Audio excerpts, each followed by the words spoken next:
Shalom Chavrim, I'm Stephen Ben-Nun. You're watching Israeli News Live, and it is exciting to get to be able to speak with you guys, especially of those of you that will be watching here on World Harvest Television Network. We have a very powerful message we want to share with you. It is a three-part series looking at the Middle East, what is happening in the Middle East, and of course, as we have on the screen behind us, have we forgotten our covenant? This is something that is very important that we're going to have to look into. And friends, let me just encourage you, if you're on World Harvest Television Network, share this with anybody and everybody you possibly can. Let them know. Tune in Saturday night at 10 p.m., channel 367 on DirecTV. Get with someone, sit down, watch this series that's coming out right now. It is going to be very powerful.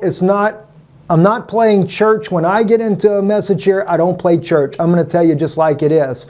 And the situation that's going on in the Middle East, all this conflict that is happening, Israel being dragged into this as well, Syria, Iran, Lebanon, Saudi Arabia. Where are we falling at in biblical prophecy, and why is this even happening in the first place? I mean, sure, many will be sitting there saying, well, the Gog of Magog war is about to transpire, but there is some things that we are totally forgetting about. And let me just also say, those of you that have seen a similar message of this on YouTube on our Israeli News Live channel there, you're going to want to watch this as well, because I'm going into some things that the Lord has revealed that I did not know when I first began to share this message. So definitely check it all out. If you're watching on our television broadcast there, at the end of this message, you will actually see our mailing address here in the United States. We have finally set up a U.S. mailing address to where if you'd like to support this broadcast, God lays it upon your heart, we ask that you help us in keeping this broadcast on the air, as well as visit our website, IsraeliNewsLive.org. You see it constantly appear on the screen as we're speaking to you here.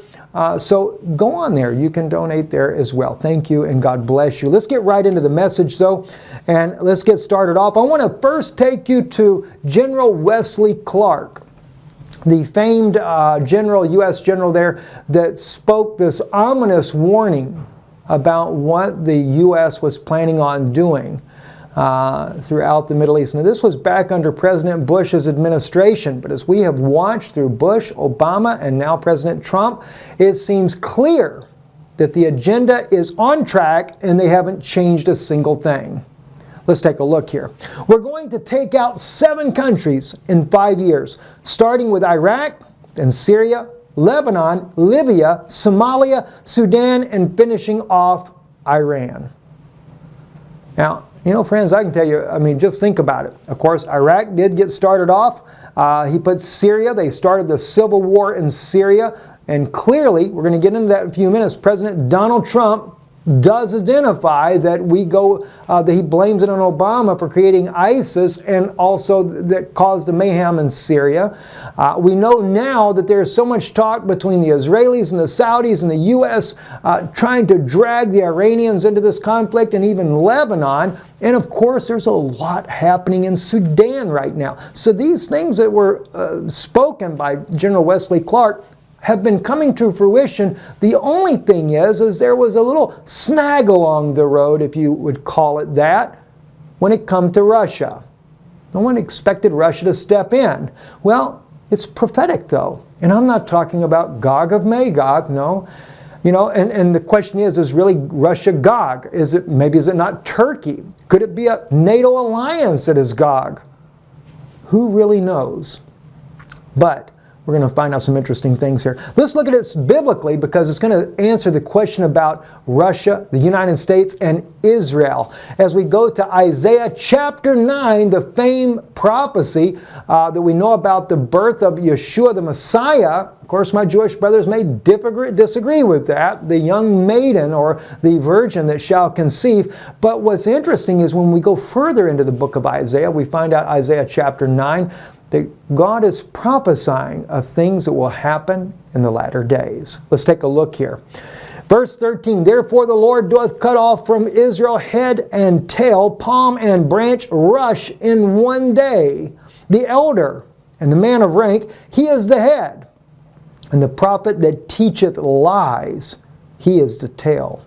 For they that lead this people cause them to err, and they that are led of them are destroyed.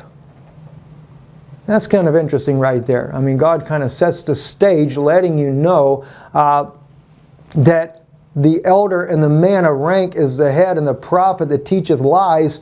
And believe me, there's a lot of conjectures we could throw there, but we're going to move on past that. I just wanted to kind of set the stage for that as we go a little further down, because this is the prophecy that causes us. Well, let me just back up. I don't want to leave that. Let me kind of give you a little bit of insight on this here. That elder and the man of rank. I believe this has a lot to do with Israel and, of course, Rome. Because Rome is that elder. He is that been around for a long time and having heavy influence on Israel today. And of course, the man of rank being that of an Israeli leader that has been working with Rome. And of course, the prophet that teacheth lies. What are they doing? They're going out, and this is one of the main focuses of this series here, because it's happening today like it was in the case of Ahab and Jezebel, who brought idolatry into Israel with her 400 false prophets. They're spreading all over television, all over the internet, justifying these wars that we're doing in the Middle East. Now granted, I don't say that Israel doesn't have some enemies and Israel needs to be able to defend itself. That's not the point here. But clearly, biblical prophecy shows that the lies that would be told only instigates this problem. But what's even more sad is to find out who we're fighting against. Who's really fighting in these battles here? Well, let's take a look and see there as we go on to the next verse further down in chapter 9 here, verse 19. And one snatcheth on the right hand and is hungry, and that eateth on the left hand and is not satisfied. They eat every man the flesh of his own arm. Manasseh, Ephraim and Manasseh, they together are against Judah. For all this, his anger is not turned away, but his hand is stretched out still. Isn't that amazing? Here we have Judah, which the house of Judah has returned back to Israel in modern days. They're in their homeland now. And what do we have? Well, if you ask Dr. Steve Pigeon, good friend of ours, who is the director of the Et Sefer group, he will tell you that Russia, Manasseh, is actually, many of the descendants are living in Russia today. Now, whether that be the far east of Russia or west or central or whatever, I can't say the answer to that, but that's an interesting conjecture. And also, there's a lot of scholars today that believe that Ephraim are both European and American descendants of Ephraim. Now, of course, Ephraim can also represent the house of Israel as a whole. But Ephraim and Manasseh, they fight against each other, and of course they both turn on Judah. We don't have to have any questions about who the house of Judah is, or the tribe of Judah, whichever way you want to look at it. That's pretty obvious. The Jews that are back home in Israel today. And so you're each fighting against one another, having no idea that you're brothers. And that's what troubles me so much in what we see in all of this here. Now, as we look at some of the headlines that are going on, in this case here, Haaretz put out this article here, analysis, as Trump hands Syria to Russia, Iran shows no sign of leaving.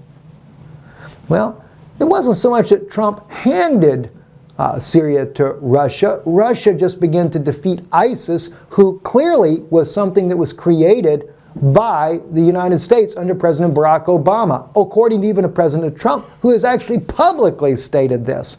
It's obvious under President Obama's tenure as President of the United States, he did allow all this military equipment to be left over in the Middle East there that the ISIS militant group got a hold of that was being able to be used. All this huge sums of money being in the Iraqi banks that they were able to get a hold of, the selling off of the oil, etc. Clearly, there is some backing by the United States. And even some would say there are some high-ranking officials in Israel that have contributed to this as well.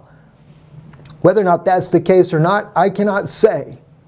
But as we continue on and looking at some of these other articles, RT, remember this one here from November the 18th, 2017, Netanyahu threatens Israel will act alone against Iran in Syria. Well, you know, it's not the first time. And, you know, I understand, neither one is innocent, neither Syria nor Israel, when it comes to attacking one another. That is before we had President Bashar al-Assad become the president of Syria after his father. His father beforehand invaded Israel in 1973 and also in 1967 when all the Arab nations came against Israel. And of course, it's been in a state of war since. They've never really declared peace. But President Bashar al-Assad was trying to bring about peace with Israel. That was happening before this mysterious so-called civil war began. And so as I go into this message tonight, I really want to say and encourage you, if you know Prime Minister Netanyahu, if you know President Bashar al-Assad, share the message with them. Share it with Vladimir Putin, the president of Russia, or with President Trump, if you know any of these men, because every one of them have a part in what's going to be heard tonight, and they need to hear it. Because God has already prophesied of what you're doing. You know, they talk about having spiritual counselors for these presidents around the world, whether it be President Trump, President Putin. I'm sure he has his own counselors, spiritual advisors, and so does Bashar al-Assad and Prime Minister Netanyahu. And yet none of them are telling you anything true. Maybe we do need to look at the Word of God and find out what the truth really is there. So, as we see also in the New York Times, Russia warns U.S. after downing a Syrian warplane. So it's not only the fact that Israel threatening to go in on Syria, but even the tensions between the United States and Russia, as the prophecy we just read a moment ago, where Ephraim and Manasseh are against each other, and yet they both are against Israel. Now you might say, well, the United States is not against Israel. Before President Trump came into power, yes, they were. Obama was very much against Israel. It's only since President Trump has become president that we have gotten more of a favorable leader in the White House. But it still doesn't stop the fact that Ephraim and Manasseh keep butting heads with each other. And the thing that people are not understanding when I'm sharing these things with you is there is a covenant we're going to go into in a few moments that we have no business fighting in Syria. Now I realize Iran, you know, Israel is saying that Iran is in Syria and they're angry because President Putin and President Bashar al-Assad has allowed Iran to get close to Israel's border. Had Prime Minister Netanyahu, had you, my brother, taken and recognized your place as a brother, as a relative to Bashar al-Assad, the mothers of Israel are Syrians. Laban, who is our father-in-law, so to speak, his daughters were Syrians. So therefore, our ancestry is also Syrian. And there was a covenant made between the two, which we'll get into in just a moment. So therefore, we shouldn't be fighting against our brother. We should have gone in there and we should have allied with Russia and with President Bashar al-Assad and drove ISIS out. Unless there was a political agenda under the Obama administration. Of course, that started before Obama because we know from General Wesley Clark it was under the Bush administration, taking down those 7 countries in 5 years, including Syria. This is why the Secretary of State under Obama naturally didn't want to stop ISIS from making headway in the country. And as I said before, here it is on Politico right here. Trump states Obama is the founder of ISIS. Well, it definitely was created under his administration. There's no doubt about it, and well-funded, with, of course, Senator John McCain and others that seemingly have their photo ops taken with some of ISIS leaders. That's interesting, isn't it? But as we move on, Newsweek. Russia claims U.S. supporting terrorism instead of fighting ISIS in Syria. That's what's been happening more recently. Until just the other day when finally President Trump and President Putin have about an hour-long conversation after the summit where Russia in Sochi is meeting with the heads of Iran, Lebanon, and of course Syria, no, I'm sorry, not Lebanon, but Iran and Turkey, and President Bashar al-Assad also secretly comes into this meeting. It's very interesting what's going on. But now let's take and start following it through the biblical prophecies that have been overlooked. I want to take you first to Genesis chapter 31, Bereshit in Hebrew. We're going to begin with verse 3, Gimel. And the Lord said unto Jacob, return into the land of thy fathers and thy kindred, and I will be with thee. And Jacob sent and called Rachel and Leah to the field and to his flock. And he said unto them, I see your father's countenance, that it is not towards me as before, but the God of my father hath been with me. And you know that with all my power I have served your father. And your father hath mocked me and changed my wages 10 times, but God suffered him not to hurt me. If he said, thus the speckled shall be thy wages, then all the flock bore speckled. And if he said, thus the streaked shall be thy wages, then bore all the flock streaked. Now, as we already know the story, just kind of reset the stage for those that may not be familiar with the biblical story of Jacob and how the reason he goes into Syria to begin with is because of his mother wanting him to get the birthright over that of Esau. She loved him more, so she has him deceive his brother Esau, which he does, and he successfully does it, although somewhat to his own peril and to his own fear. And when Esau is wanting to kill Jacob for this incident there, his mother says to his father that it would just destroy her heart for him to take the Canaanite daughters for a wife. So she sends him back to Syria, where her kindred come from. Laban being her own brother, her own brother there. And she does this in order to wait until Esau's anger is appeased and he's able to return in peace at a later time. Now, Jacob does go, he goes with money, he goes with everything to be able to go find a wife, to be able to buy a wife, as it was in the custom in those days, a dowry that would be offered to be able to receive a wife.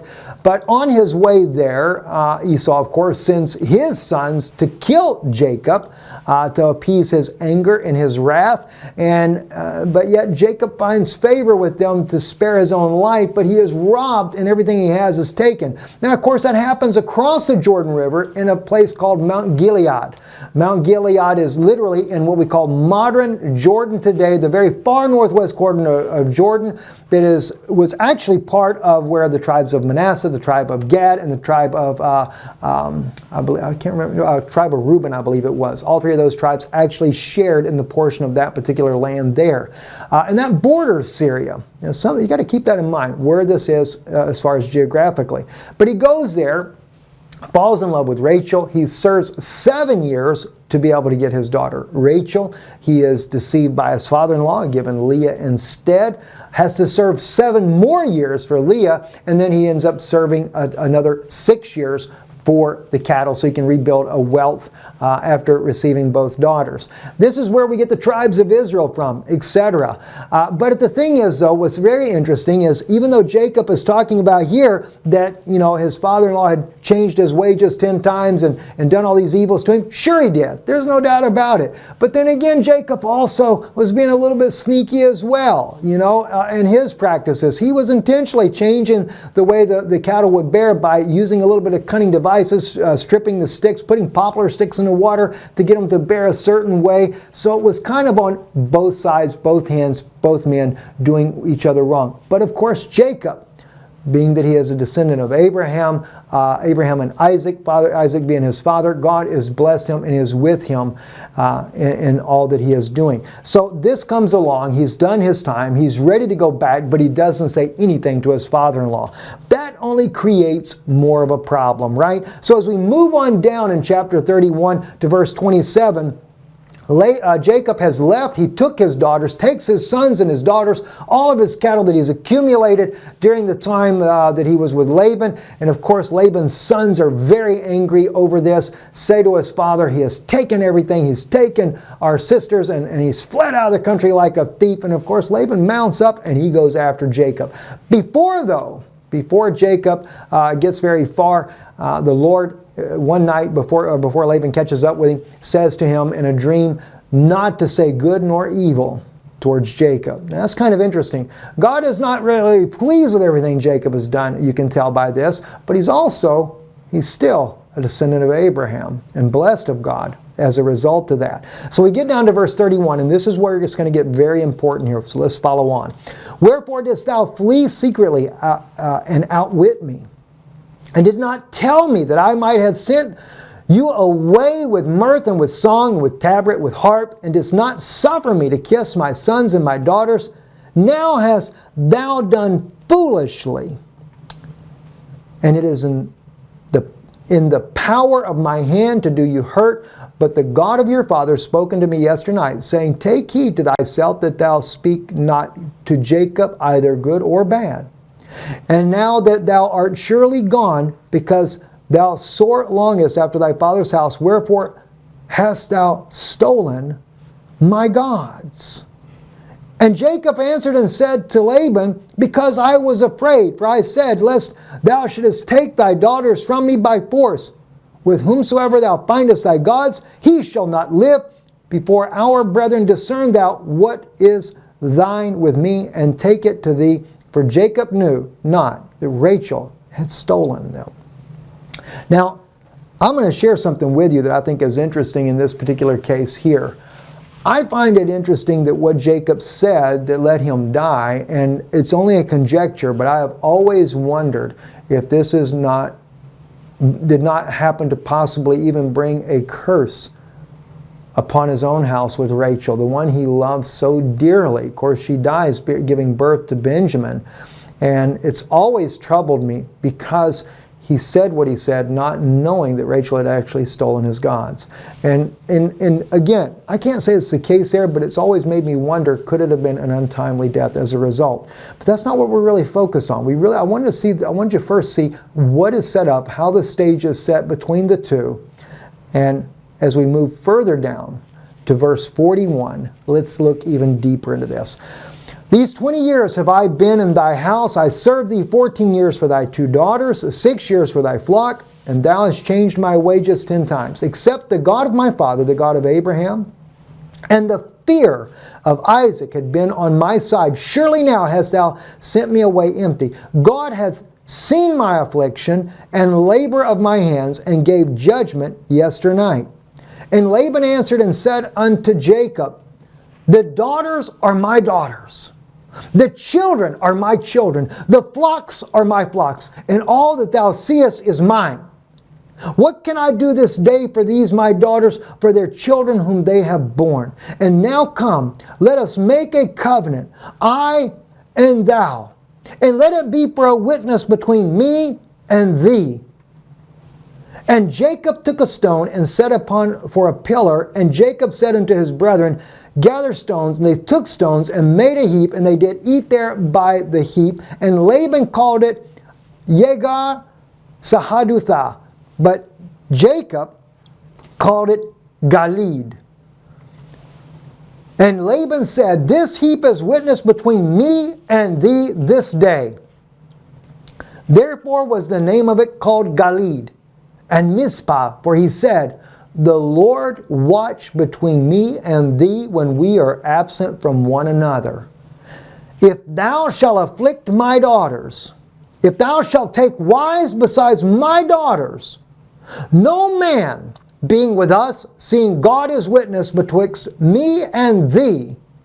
And Laban said to Jacob, Behold this heap, and behold the pillar, which I have set up betwixt me and thee. This heap be witness, and the pillar be a witness, that I will not pass over this heap to thee, that thou shalt not pass over this heap, this pillar unto me for harm.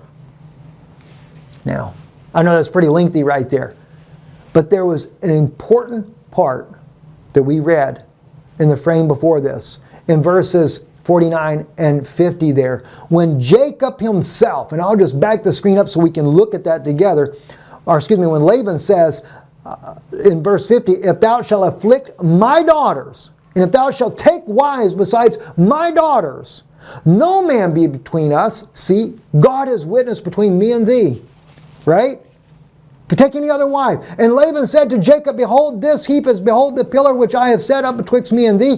This heap be a witness, and the pillar be a witness that I will not pass over this heap to do thee harm, and that you won't pass over this pillar to do me harm. Now, that's a promise they make to one another. But in verse 50 is where Laban prophesies unto Jacob.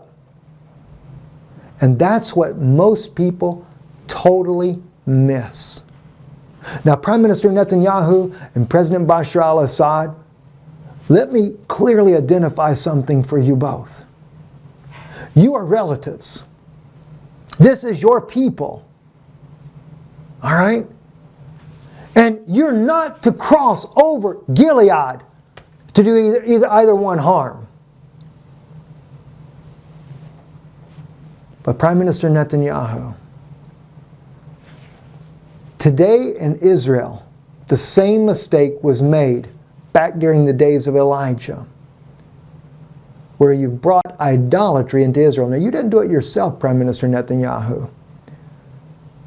The former President Shimon Peres did. This is what's bringing the trouble in Israel. It's breaking the covenant that has been agreed upon and prophesied by Laban the Syrian more than 2,000 years ago. Well over 2,000 years ago. 3,000 years ago. Over 3,000. All right? Now, let's go a little deeper, though, about Syria. Let's look at it from the Christian perspective, from the book of Matthew in the New Testament. Chapter 4, verse 23 to 25. And Jesus went about all Galilee, teaching in their synagogues and preaching the gospel of the kingdom and healing all manner of sickness and all manner of disease among the people. And his fame went throughout all Syria, and they brought unto him all sick people that were taken with divers diseases and torments, and those which were possessed with devils, and those which were lunatic, and those that had the palsy, and he healed them. And there followed him great multitudes of people from Galilee, and from Decapolis, and from Jerusalem, and from Judea, and from beyond the Jordan. Thank you for watching. Those of you that are watching here on World Harvest Television Network, God bless you. Come back next week for part 2, and don't forget there will be a part 3 as well. And don't forget, support the work we're doing. Visit us, IsraeliNewsLive.org, and the address here on the bottom of your screen. Shalom.